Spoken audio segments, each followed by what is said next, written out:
This is an NBC News special report. Here's Lester Holt. Good evening, everyone. We're coming on the air with just moments until President Biden addresses the nation about a major counterterrorism strike that took place via drone in Afghanistan over the weekend. Sources say the operation killed one of the world's most wanted terrorists and a key planner of the 9/11 attacks, al-Qaeda leader Ayman al-Zawahiri, who took over the organization after the killing of Osama bin Laden. The president, we believe, will give us details of that strike, including when over the weekend it occurred and whether there were civilian casualties involved. We're told this was only delivered by drone. The president will be speaking, obviously, in some sort of isolation. In fact, you can see the podium there on the balcony. That owes to the fact the president recently testing positive again for COVID, suffering what doctors refer to as a rebound infection after a treatment with Plaxivir. We want to go to Kelly O'Donnell right now. Kelly, this has rapidly unfolded over the last couple of hours. What more do we know as we await the president? Well, we know that the president will be speaking from that balcony with the camera at some distance because of the COVID infection, and senior administration officials tell us this was a successful counterterrorism operation with no U.S. personnel on the ground and no civilian casualties, taking out the person who has been the leader of al-Qaeda since Osama bin Laden was killed back in 2011. And by doing that, they were able to carry out this strike using an unmanned drone in Kabul, in downtown Afghanistan. And of course, about a year ago, that is when President Biden decided to remove U.S. forces from what had been America's longest war. And at that time, even with all the chaos of that withdrawal, he said he would always retain the ability to use U.S. resources, both military and intelligence, to make strikes where needed. The president will explain what happened. Lester? My fellow Americans. And here is the president. On Saturday, at my direction, the United States successfully concluded an airstrike in Kabul, Afghanistan, that killed the emir of al-Qaeda, Ayman al-Zawahiri. You know, Zawahiri was bin Laden's leader. He was with him the whole time. He was his number 2 man, his deputy at the time the terrorist attack of 9/11. He was deeply involved in the planning of 9/11. One of the most responsible for the attacks that murdered 2,977 people on American soil. For decades, he was the mastermind behind attacks against Americans, including the bombing of the USS Cole in 2000, which killed 17 American sailors and wounded dozens more. He played a key role in the bombing of U.S. embassies in Kenya and Tanzania, killing 224 and wounding over 4,500 others. He carved a trail of murder and violence against American citizens, American service members, American diplomats, and American interests. And since the United States delivered justice to bin Laden 11 years ago, Zawahiri has been a leader of al-Qaeda, the leader. From hiding, he coordinated al-Qaeda's branches and all around the world, including setting priorities for providing operational guidance that called for and inspired attacks against U.S. targets. He made videos, including in recent weeks, calling for his followers to attack the United States and our allies. Now, justice has been delivered, and this terrorist leader is no more. People around the world no longer need to fear the vicious and determined killer. The United States continues to demonstrate our resolve and our capacity to defend the American people against those who seek to do us harm.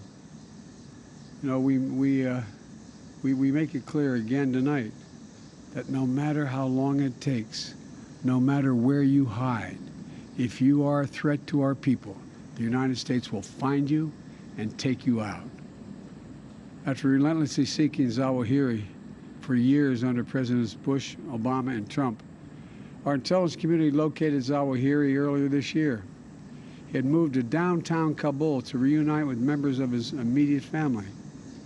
After carefully considering the clear and convincing evidence of his location, I authorized a precision strike that would remove him from the battlefield once and for all.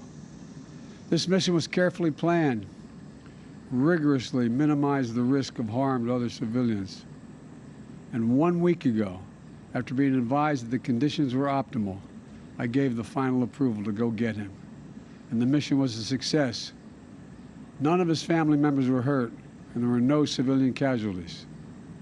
I'm sharing this news with the American people now, after confirming the mission's total success through the painstaking work of our counterterrorism community and key allies and partners. My administration has kept congressional leaders informed as well. When I ended our military mission in Afghanistan almost a year ago, I made the decision that after 20 years of war, the United States no longer needed thousands of boots on the ground in Afghanistan to protect America from terrorists who seek to do us harm. And I made a promise to the American people that we continue to conduct effective counterterrorism operations in Afghanistan and beyond. We've done just that. In February, our forces conducted a daring mission in Syria that eliminated the emir of ISIS. Last month, we took out another key ISIS leader. Now we have eliminated the emir of al-Qaeda. He will never again allow Afghanistan to become a terrorist safe haven, because he is gone, and we're going to make sure that nothing else happens. You know, it can't be a launching pad against the United States. We're going to see to it that won't happen. This operation is a clear demonstration that we will, we can, and we'll always make good on the solemn pledge.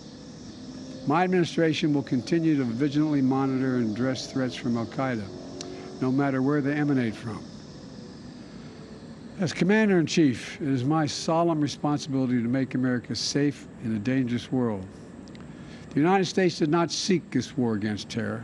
It came to us, and we answered with the same principles and resolve that have shaped us for generation upon generation: to protect the innocent, defend liberty, and we keep the light of freedom burning, a beacon for the rest of the entire world, because this is a great and defining truth about our nation and our people. We do not break. We never give in. We never back down. Last year on September 11th, I once more paid my respect to Ground Zero in New York City, at that quiet field in Shanksville at the Pentagon, standing in the memorial at Ground Zero, seeing the names of those who died forever etched in bronze, is a powerful reminder of the sacred promise we made as a nation. We will never forget. The memorial also bears the quotation from Virgil: "No day shall erase you from the memory of time. No day shall erase you from the memory of time." So we continue to mourn every innocent life that was stolen on 9/11 and honor their memories. To the families who lost fathers and mothers, husbands, wives, sons and daughters, brothers and sisters, friends and co-workers on that searing September day, it is my hope that this decisive action will bring one more measure of closure. No day shall erase them from the memory of time. Today and every day, I'm so grateful for the superb patriots who serve the United States intelligence community and counterterrorism communities. They never forget. And those dedicated women and men who tirelessly work every single day to keep our country safe, to prevent future tragedies. It is thanks to their extraordinary persistence and skill that this operation was a success. They've made us all safer. And to those around the world who continue to seek to harm the United States, hear me now. We will always remain vigilant, and we will act, and we will always do what is necessary to ensure the safety and security of Americans at home and around the globe. Today, we remember the lost. We commit ourselves to the safety of the living, and we pledge that we shall never waver from defending our nation and its people. Thank you all, and may God protect our troops and all those who serve in harm's way. We will never give up.